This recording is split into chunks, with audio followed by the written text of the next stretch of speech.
ন্যায় বিচার নাকি গুপ্ত হত্যা? বিশ্ব নেতারা কি বলছেন নাসারুল্লাহ হত্যাকাণ্ড নিয়ে?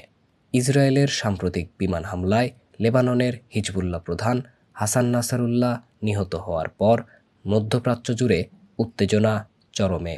অনেকেই এই হত্যাকাণ্ডকে সম্ভাব্য যুদ্ধের ইঙ্গিত হিসেবে দেখছেন।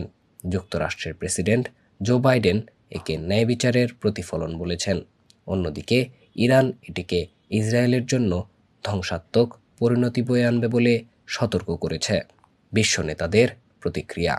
ইরান নাসারুল্লাহর মৃত্যুর পর 5 দিনের রাষ্ট্রীয় শোক ঘোষণা করেছে ইরান। তেহরানের হুঁশিয়ারি, ইসরায়েল এই হত্যাকাণ্ডের চড়া মূল্য দেবে।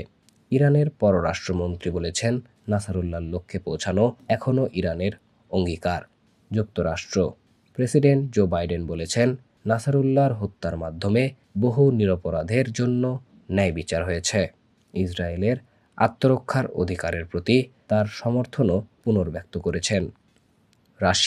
রাশিয়া সরাসরি ইসরায়েলের এই হত্যাকাণ্ডের সমালোচনা করেছে এবং লেবাননে সামরিক অভিযান অবিলম্বে বন্ধের আহ্বান জানিয়েছে। মস্কো এই ঘটনার পরিণতির বিষয়ে গভীর উদ্বেগ প্রকাশ করেছে। তুরস্ক প্রেসিডেন্ট এরদোয়ান ইসরায়েলের সামরিক পদক্ষেপকে গণহত্যা হিসেবে অভিহিত করেছেন, যদিও তিনি সরাসরি নাসারুল্লাহর হত্যার প্রসঙ্গ এড়িয়ে গেছেন। এখন কি ঘটতে পারে? বিশ্লেষকরা বলছেন, নাসারুল্লাহর মৃত্যু মধ্যপ্রাচ্যে আরও বড় সংঘাতের জন্ম দিতে পারে।